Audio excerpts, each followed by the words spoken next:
Hi everyone, welcome to our YouTube channel my technical. आज के इस वीडियो में हम लोग बीसीसीएल का annual report of the financial year 2023-2024 discuss करने वाले हैं, जो आपके बीसीसीएल के अपकमिंग जूनियर ओवरमैन एग्जाम्स के लिए काफ़ी ज़्यादा इंपॉर्टेंट है।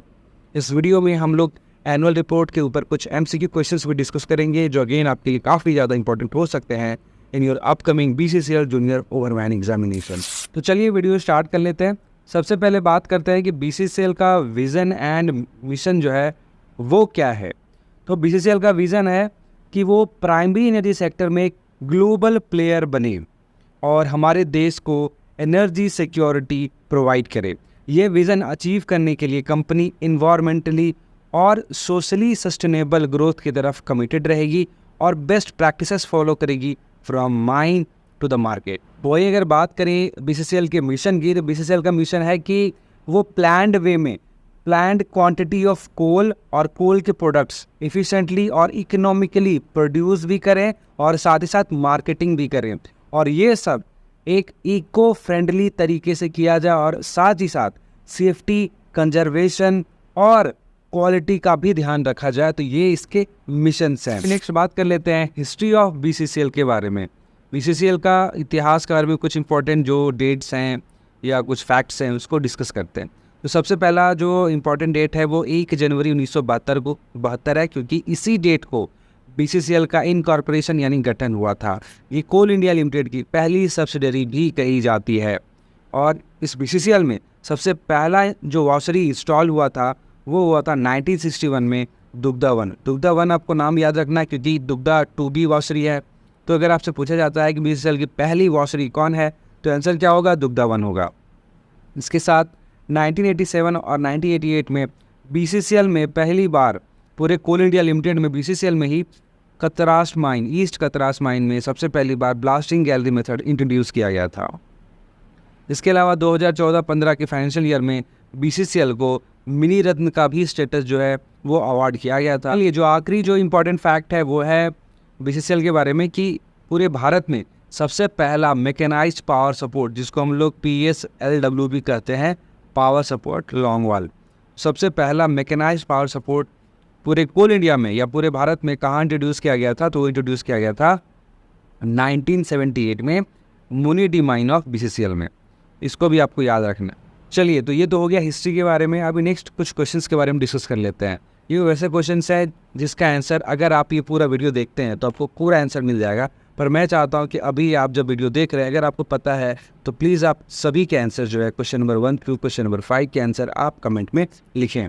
सबसे पहला सवाल है, what is the vision of BCCL to become leading player in the secondary energy sector, to emerge as a global player in the primary energy sector, providing energy security through environmentally and socially sustainable growth. Option number C है to focus solely on coal production and marketing, and option number D है to achieve highest coal production in the world. तो क्या है इस vision of BCCL, आपको यहाँ पे comment में बताना है। नेक्स्ट सवाल है, which of the following technologies is going to be implemented at Murai D underground mines of BCCL? कौन सा टेक्नोलॉजी का इस्तेमाल होने वाला है बीसीसीएल के मुराई डी अंडरग्राउंड माइंस में? High wall mining technology, continuous minor technology, long wall technology, या फिर कोल माइन मीथेन या कोलबेड मीथेन टेक्नोलॉजी। इसके अलावा नेक्स्ट जो क्वेश्चन है वो है question number 3, what is the purpose of उत्थान स्कीम? उत्थान स्कीम बीसीसीएल के द्वारा एक स्कीम लॉन्च किया गया था। आपको सवाल में पूछा गया है कि इसका पर्पस क्या था, इसका उद्देश्य क्या था। Option number A, to increase coal production target, यानी जो कोल प्रोडक्शन टारगेट है उसको बढ़ाने के लिए।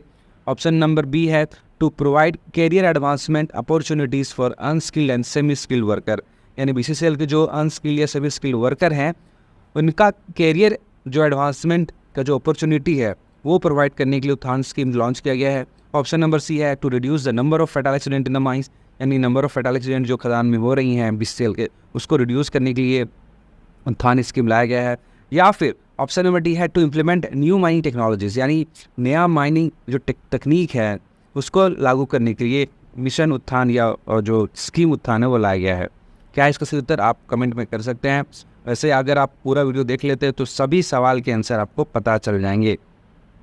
अगले सवाल की तरफ आते हैं, which mine introduce the blasting gallery method under BCCL in 1987 and 1988?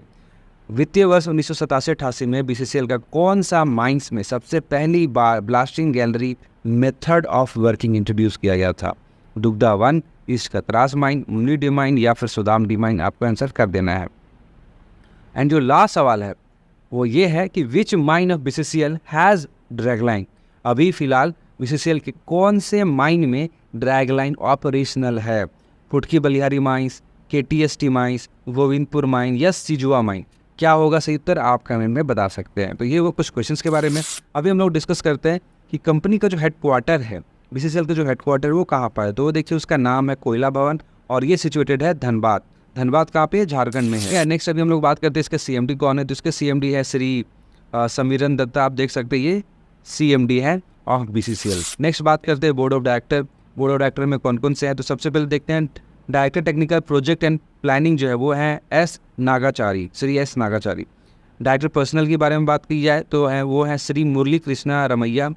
और डायरेक्टर फिनांस के बारे में बात किया जाए तो वो हैं श्री R.K. सहाय। डायरेक्टर टेक्निकल ऑपरेशनल की बात की जाए तो वो हैं श्री संजय कुमार सिंह।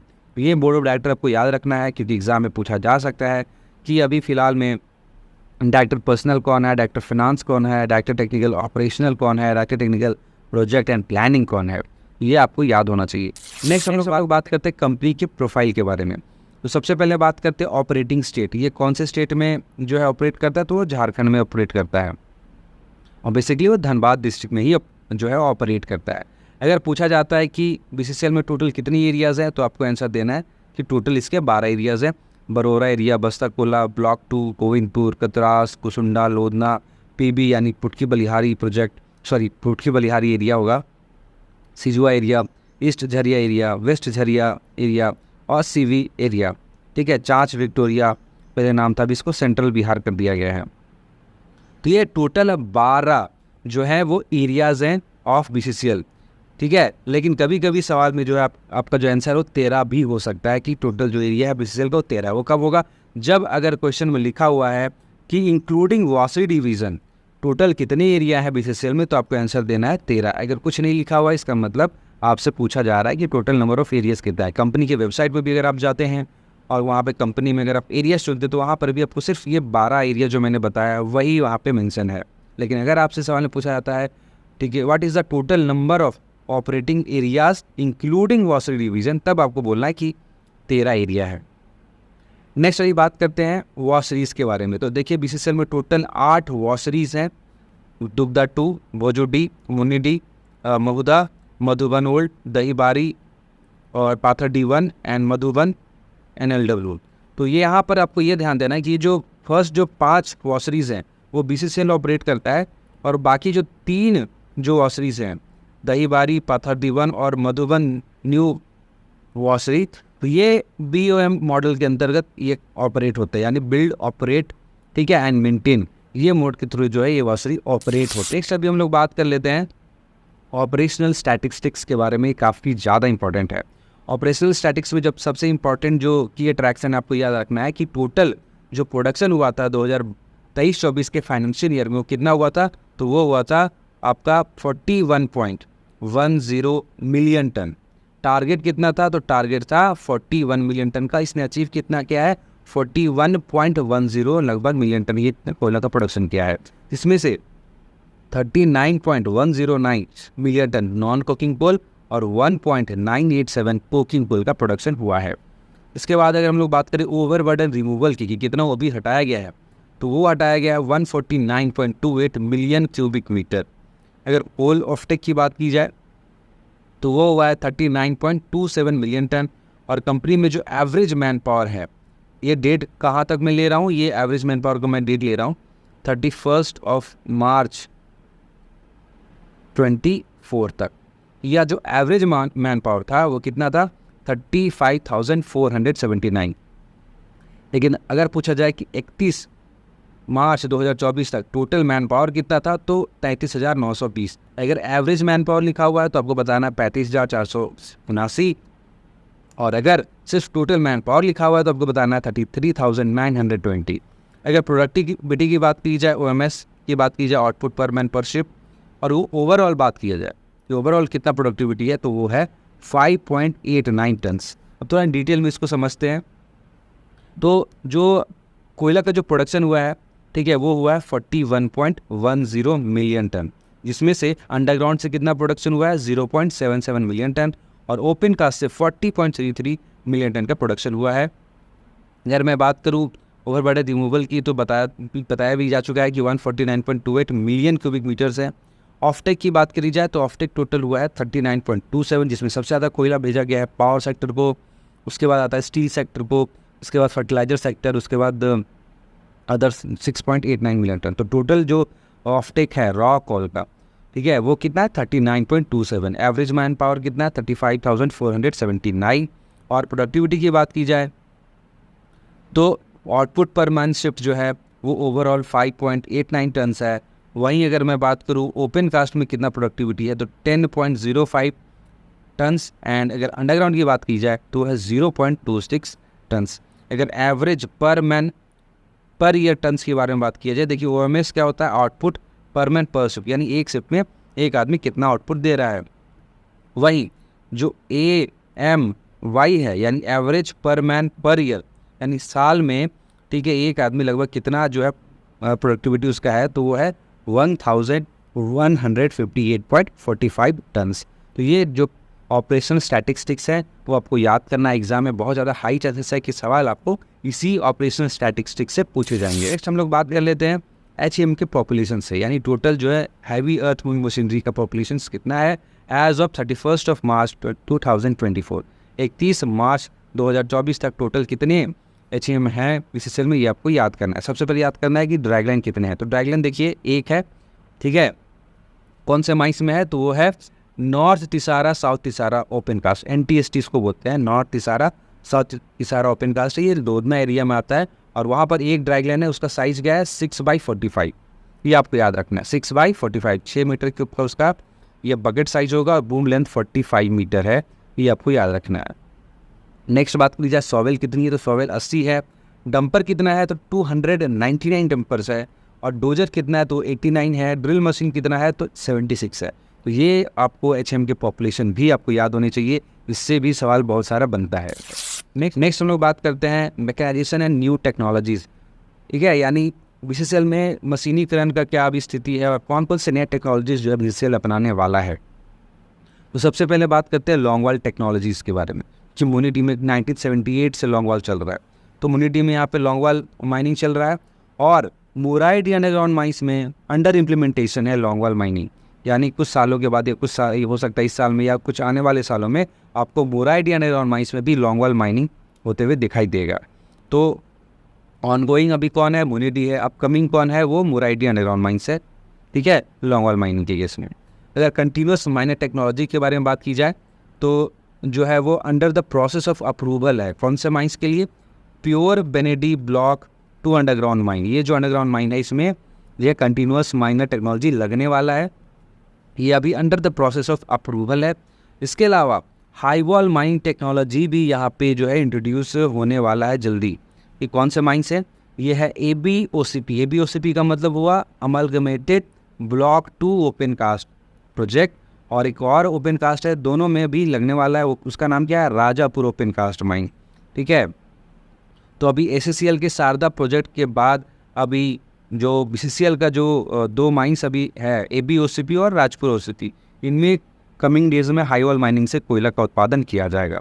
नेक्स्ट अगर हम लोग बात करें coal mine methane and CBM technology के बारे में, तो इस पर भी BCCL काफ़ी ज़्यादा फोकस करने वाला है। और जनरली ये जो कपूरिया का जो कोल ब्लॉक्स है, मुनिटी का जो कोल ब्लॉक है, जर्मा और सिंगरा जो कोल ब्लॉक्स है, यहाँ पर CBM का एक्सट्रैक्शन या CBM का एक्सट्रैक्शन होने वाला है। तो ये कुछ मॉडर्न टेक्नोलॉजीज़ हैं, मशीनीकरण है, जो आपसे एग्जामिनेशन में पूछ सकते हैं। फिर बात कर लेते हैं रेस्क्यू स्टेशन के बारे में, रेस्क्यू वर्क के बारे में। तो रेस्क्यू स्टेशन की बात की जाए तो BCCL का जो रेस्क्यू स्टेशन है वो धनबाद के धनसार में सिचुएटेड है। आप देख सकते हैं ये है माइंस रेस्क्यू स्टेशन, ये BCCL ये धनसार में है। इसका इस्टेब्लिशमेंट 1941 हुआ, सोच सकते हैं कितना पुराना है। One of the oldest rescue station in India है, हालांकि सबसे ओल्डेस्ट तो नहीं है, लेकिन one of the oldest mine rescue station जो है वो अपना धनसार है। कहाँ पे है, ठीक है, माइन रेस्क्यू स्टेशन है अपना धनसार में है। कहाँ पे, धनसार और धनबाद में ही आता है। इसके अलावा BCCL में 3 रेस्क्यू रूम भी हैं। Rescue room Moonidih, rescue room Sudamdih और रेस्क्यू रूम मधुबन, ये 3 यहाँ पे रेस्क्यू रूम भी हैं। बात किया जाए फ्यूचर टारगेट की, तो इस जो फाइनेंशियल ईयर जो अभी चल रहा है 2024-25, इसका जो टारगेट प्रोडक्शन है वो है 45 मिलियन टन। 2025-26 का जो टारगेट प्रोडक्शन रहने वाला है एक्सपेक्टेड वो है 50 मिलियन टन। और 2026-2027 का जो फाइनेंशियल ईयर है वहाँ पे जो टेंटेटिव टारगेट यहाँ रखा गया है वो है 53 मिलियन टन का, तो इसको भी आपको याद कर लेना है। नेक्स्ट हम लोग बात करते हैं एक्सीडेंट स्टैटिस्टिक्स। तो एक्सीडेंट स्टैटिस्टिक्स की बात किया जाए तो पिछले फाइनेंशियल ईयर में यानी 23-24 के फाइनेंशियल ईयर में टोटल 4 फैटल एक्सीडेंट हुए हैं, उसमें 5 फैटलिटीज़ हुई है, सीरियस एक्सीडेंट 5 हैं और सीरियस इंजरी 6 हैं, ये भी आपको याद कर लेनी है। इसके अलावा उत्थान स्कीम के भी आपको बारे में पता चलना चाहिए। उत्थान स्कीम का फुल फॉर्म क्या है? Uplifting training and technical Heights for advancement and new opportunities. तो ये जो मिशन उत्थान या उत्थान स्कीम है, इसका लॉन्च डेट आपको याद कर लेना है, दिसंबर 2023 में हुआ था। और ये कौन से इनिशिएटिव के अंदर ये लॉन्च किया गया है? तो employee care and employee engagement initiative के अंतर्गत इसको लॉन्च किया गया है। इसका मेन जो ऑब्जेक्टिव है वो ये है कि BCCL के जो अनस्किल्ड या सेमी स्किल्ड वर्कर्स हैं उनका करियर एडवांस करवाना, उनको सपोर्ट करना है कि वो अपना करियर एडवांस कर सके। इसके लिए बोला गया है कि जो भी वर्कर्स में मिनिमम जो है इंटर पास किए हुए हैं, 12th पास किए हुए हैं और कम से कम 3 साल का अंडरग्राउंड या ओपन कास्ट माइनिंग का अनुभव है, माइंस में काम करने का अनुभव है, उनको ट्रेनिंग दिया जाएगा, उनकी कोचिंग की जाएगी टू ऑब्टेन स्टैचुअरी सर्टिफिकेट। ओवरमैन, सरदार, ठीक है, जैसे जो परीक्षा पास करने के लिए उनको कोचिंग दी जाएगी, उनको ट्रेनिंग दी जाएगी, ठीक है, ताकि वो फ्यूचर में सरदार ओवरमैन जो है बनकर अपना करियर ग्रोथ कर सके BCCL में और कोल इंडिया लिमिटेड लेवल पे भी। तो ये हुआ BCCL का एनुअल रिपोर्ट। आई गेस इसमें मोस्ट ऑफ द जो इंपॉर्टेंट चीज़ें हैं वो कवर कर दी गई हैं। अगर आपको इसकी PDF चाहिए तो आप हमारा app my technical from Google play store download कर सकते हैं या हमारे टेलीग्राम चैनल, इसका लिंक डिस्क्रिप्शन में दिया गया है, वहाँ से भी आप इसे डाउनलोड कर सकते हैं। मिलते हैं एक और ऐसी वीडियो में। टिल देन एज ऑलवेज, जय हिंद, जय भारत।